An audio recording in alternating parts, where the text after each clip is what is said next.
So let's now consolidate the knowledge that we have learned from the last video and edit this start with the person constructor function that we have been developing. Now this constructor function has a prototype property which is an object, and inside that object we define the coach method, and person.prototype itself actually has a reference back to the person which is the constructor property. So essentially person.prototype.constructor is gonna point back to the person itself. Now remember, person.prototype is not the prototype of the person but all the objects that are created through the person function. And speaking of the created object, let's now actually analyze how an object is created using this new operator and constructor function. So when we call a function, any function with a new operator, the first thing that is gonna happen is that a new empty object is created instantly. Then this keyword and the function call is set to the newly created object. So inside the function's execution context, this is now the new empty object. That's why in the function's code we set the name and birthday property on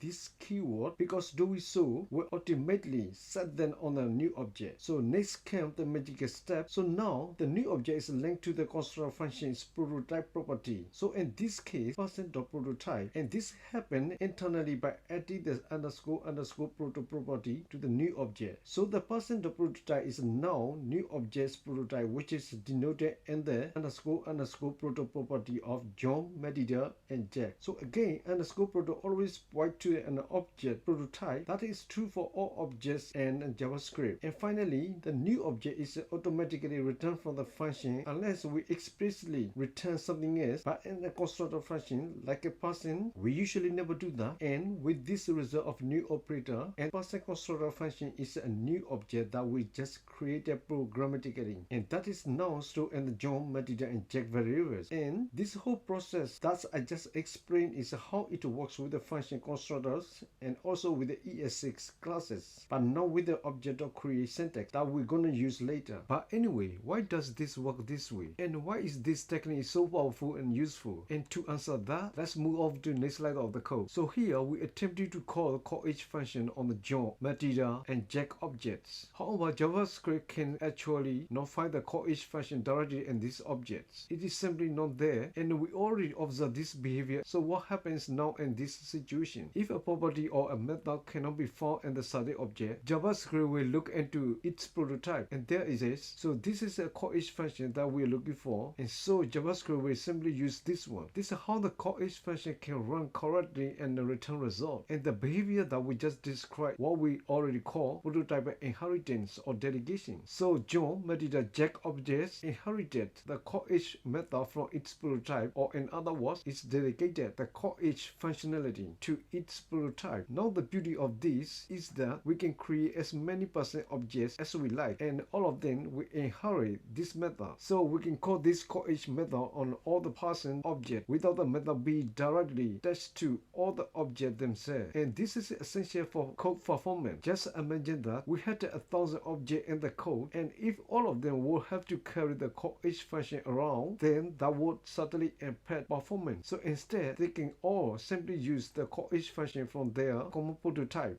Now, the fact that these objects are connected to a prototype and the ability of looking at a methods and properties in a prototype is what we call prototype chain. So these objects and their prototypes basically from the prototype chain, but actually the prototype chain does not end here. So let's understand the prototype chain a bit better by looking at the whole code structure.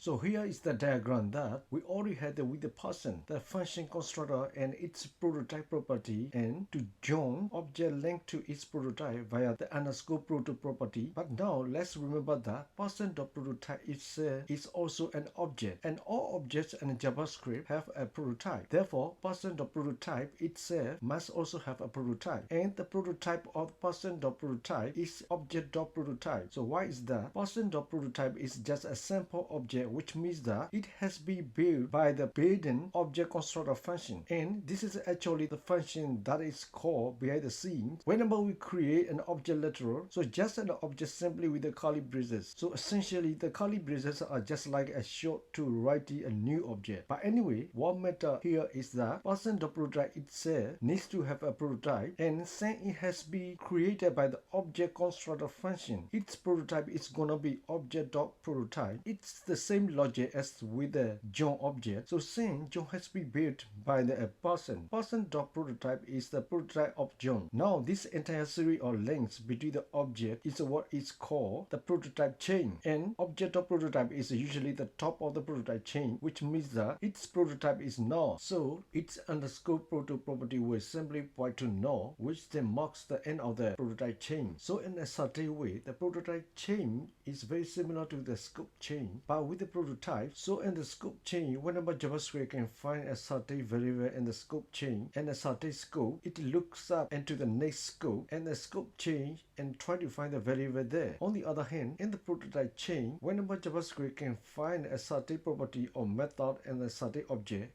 it's gonna look up into the next prototype and the prototype chain and see if it can find it there. So again, the prototype chain is pretty similar to the scope chain. Instead of working with the scope, it works with the properties and methods and the object. And now let's actually see another example of method lookup. To do that, we call the hasOProperty method on the John object. So just like in the previous slide, JavaScript is gonna start by trying to find the call method on the object itself, but of course it can't find the hasOProperty method on the John. So according to how the prototype chain works, it will then look into its prototype, which is person.prototype. Now we didn't define any hasOProperty method there either, so a JavaScript is not gonna find it there, and so therefore it will move up even further in the prototype chain and now look into object.prototype, and object.prototype does not actually contain a bunch of built-in methods, and hasOProperty is one of them. So JavaScript can then take this one and run it on the John object as if hasOProperty has been defined directly on the John. And remember, the method has not been copied to the John object. Instead, it simply inherited the method from the object.prototype through the prototype chain.